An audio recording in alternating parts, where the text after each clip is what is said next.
Europe 1 midi, Romain Desarbres. Vendredi Théma dans Europe 1 midi.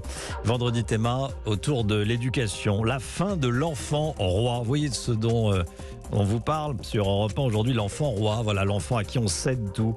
On en parle avec Marie-Estelle Dupont. Bonjour Marie-Estelle Dupont.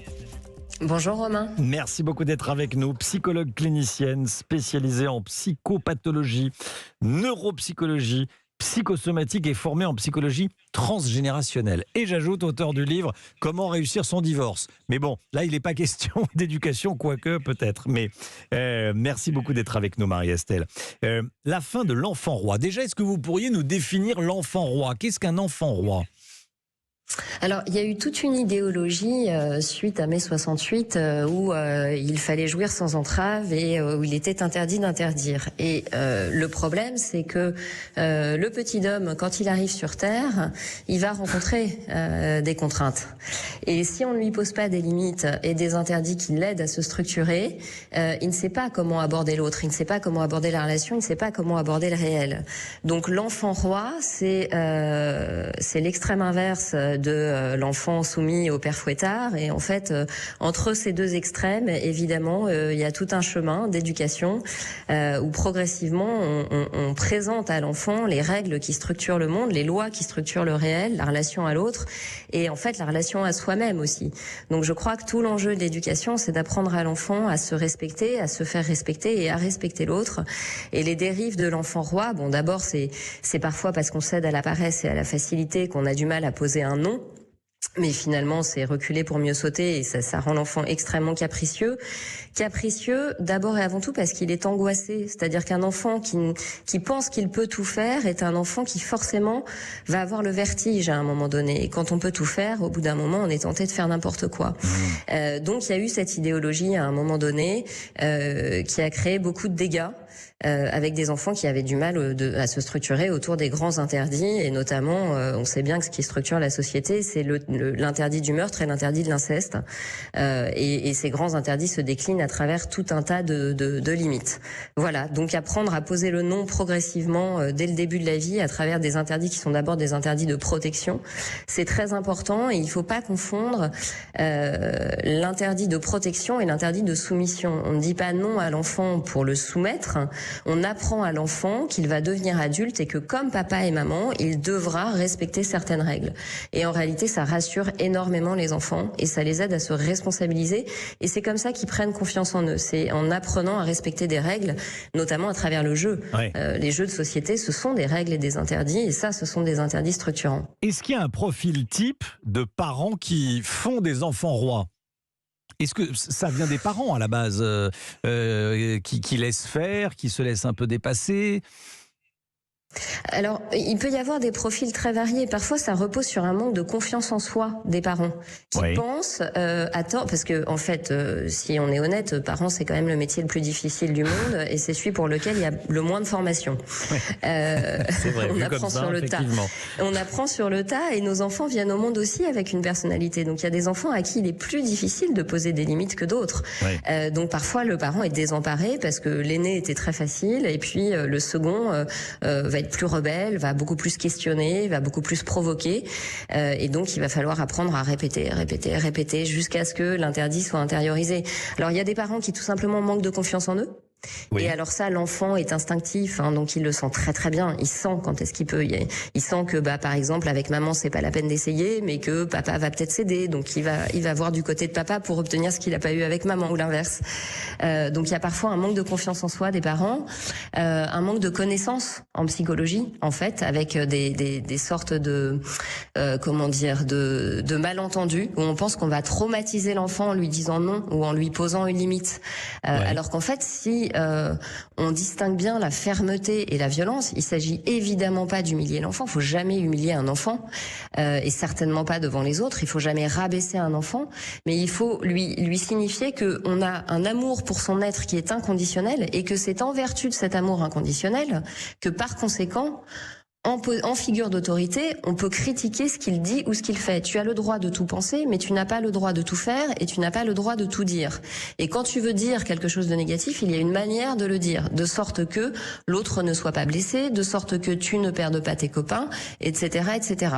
Donc avec les tout petits, c'est déjà leur apprendre à demander et ne pas taper ou arracher un jouet des mains de l'autre, pardon, parce que l'enfant ne sait pas. L'enfant est un embryon social en fait, c'est-à-dire que quand il arrive, il a une appétence pour le lien, puisque l'être humain a besoin de liens pour sa survie, oui. Mais il ne sait pas qu'il faut demander.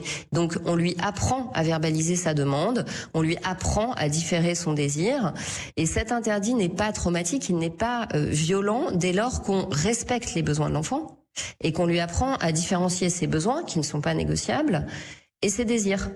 Là, tu as besoin de dormir, donc tu vas faire un temps calme, ça n'est pas négociable. Et tu as envie de jouer, mais tu vas jouer un peu plus tard. Quand tu auras dormi, on pourra faire ça.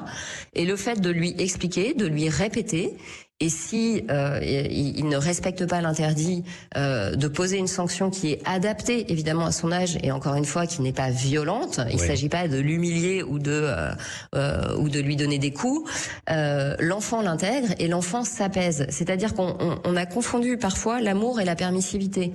Mais aimer quelqu'un, c'est pas l'autoriser à faire n'importe quoi. On sait très bien que quand un ami est ivre, on ne le laisse pas prendre sa voiture. De la même manière, quand on aime son enfant, on lui pose des interdits pour le protéger du danger. Ce danger peut être un danger physique, mais ça peut être un danger relationnel. Si tu tapes ton copain systématiquement quand tu veux pas jouer à la même chose que lui, tu vas perdre ton copain. Et l'enfant le comprend très bien. Il faut vraiment se dire qu'un enfant n'est pas débile et que l'enfant comprend qu'on lui explique les choses et que quand ça fait 3 fois qu'il vous provoque et qu'il répète la même bêtise, il a besoin d'être contenu. Il a besoin qu'on aille dans une pièce isolée avec lui et qu'on lui dise maintenant tu te calmes et ensuite on retourne avec les autres. Ce qui est important, c'est de ne jamais basculer dans l'humiliation, de ne jamais attaquer son être, de ne jamais lui dire tu es nul, tu es sale, etc. Parce que là, on attaque sa confiance en lui et si on attaque sa confiance en lui, il sera tenté de faire encore plus n'importe quoi parce qu'il se vivra comme quelqu'un de mauvais et il s'identifiera à l'idée qu'il est mauvais. Monique nous appelle au 39 21. Marie-Estelle Dupont, restez bien avec nous, évidemment. Monique nous appelle de la Nièvre. Bonjour Monique. Oui, bonjour monsieur. Vous étiez enseignante en collège et les 2 dernières décennies, ces 20 dernières années, vous nous dites que vous avez vu la montée en puissance des enfants rois. Oui, tout à fait. Ah, oui. Et quand j'ai entendu ce matin qu'un de vos thèmes d'émission serait sur l'enfant roi, j'ai sauté sur mon téléphone. Vous avez très bien fait. Alors, j'étais donc en collège, j'ai pris ma retraite en 2000 et à l'âge de 60 ans. Donc, ce qui me fait 83 ans.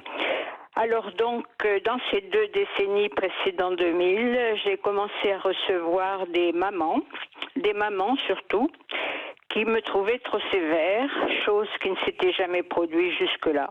Oui. Nous avions dans les classes des élèves enfants rois qui n'acceptaient pas les frustrations et qui pensaient pouvoir se dispenser de travailler. Ah oui. Dans le carnet de liaison, nous trouvions de la part des parents « Je ne veux pas que mon enfant fasse sa punition ». Alors, c'était pas tous les jours, mais c'était assez souvent. Ils refusaient donc les punitions qu'on pouvait donner aux enfants. Autant vous dire que les professeurs, avec les professeurs, mes collègues, nous faisions la démarche auprès du conseiller d'éducation pour que la punition se fasse. Oui. De mon point de vue, j'irais jusqu'à dire que cette situation peut expliquer, en partie bien sûr, certains désordres de rue, en particulier ceux qui ont précédé ceux de maintenant. Parce que, si vous voulez, je pense qu'on est allé trop loin dans le fait que ces enfants, il était compliqué de travailler avec eux. J'ai bien entendu ce que disait la personne avec vous là. Marie-Estelle Dupont. Mais si vous voulez, un enseignant moi j'étais prof de maths, j'avais un élève donc 4 heures par semaine. Il est compliqué pour un enseignant de pratiquer ce que préconise. Mais je parlais des parents là, je parlais pas des enseignants. Les enseignants ne sont pas là pour éduquer les enfants. Moi je parle des enseignants parce qu'on aurait bien aimé pouvoir faire quelque chose, mais ça nous paraissait impossible du moment qu'on n'avait pas l'accord des parents. Bien sûr. Parce que pour qu'un élève soit bien en classe, il faut qu'il y ait un accord parents et professeur. Parents-professeurs. Monique. Mais bien sûr, bien sûr. C'est très important ce que dit Monique. Oui, et j'aimerais revenir sur un point de ce que nous a dit Monique, avec vous Marie-Estelle Dupont, psychologue clinicienne notamment. Est-ce que les enfants rois font plus facilement des délinquants ? Alors, tous ne deviennent pas, mais c'est ce que dit en clair Monique. C'est-à-dire que le rôle des parents, c'est d'apprendre à l'enfant à gérer son impulsivité. Et si les parents n'ont pas fait ce travail d'éducation en amont, c'est impossible pour l'enseignant de faire son travail d'instruction. Parce que si les parents, en tant que figure d'autorité, disqualifient l'autorité du professeur, c'est exactement comme quand deux parents au sein du foyer ne sont pas d'accord. Donc si l'enfant voit une incohérence entre deux figures d'autorité, il va s'engouffrer dans la brèche. C'est obligatoire. Donc si les parents n'ont pas un discours très clair vis-à-vis de l'enfant à la maison en disant quand tu es dans l'enceinte de l'école, la figure d'autorité c'est le professeur. Donc si j'apprends que tu as manqué de respect à ton professeur, non seulement tu auras la sanction du professeur, mais je te sanctionnerai à la maison. C'est ça le discours que le parent doit tenir. C'est-à-dire que l'enfant doit sentir qu'il n'y a pas une feuille de papier à cigarette entre la parole d'autorité qui est posée à la maison et la parole du professeur. Après que le parent aille discuter avec la maîtresse en disant vous savez mon enfant a tel trouble ou en ce moment à la maison c'est comme ça donc peut-être qu'il est plus turbulent à l'école parce qu'il y a des soucis à la maison. Et arriver aux oreilles de l'enfant. Oui. Mais d'abord, ça ne doit pas arriver aux oreilles de l'enfant. Et ensuite, il faut que les parents préparent l'enfant à recevoir les consignes du professeur. Bien évidemment, sinon, on met les professeurs dans la situation où s'est trouvée Monique. Et ça explique en partie, je suis d'accord avec elle, l'augmentation de la violence et des passages à l'acte. Parce que des enfants qui sont laissés devant la télé, parce que la télé remplace la babysitter, c'est des enfants qui ne sauront pas gérer leur impulsivité. Merci beaucoup. C'est des enfants qui vont passer à l'acte et donc qui ne seront pas prêts, qui ne seront pas dans les bonnes conditions cognitives pour recevoir les apprentissages à l'école. Merci beaucoup Estelle Dupont, c'est passionnant. Merci beaucoup Monique qui nous a appelé de la Nièvre. Marie-Estelle Dupont, psychologue clinicienne, spécialiste en psychopathologie et auteur du livre sur un autre sujet, quoique ça reste le sujet de la famille, comment réussir son divorce. 12h57, tiens les rendez-vous européens. Clap avec Laurie Choléwa le samedi de 17h à 18h. Demain, Olivier Marchal pour son film Pour l'honneur qui sera en salle le 3 mai.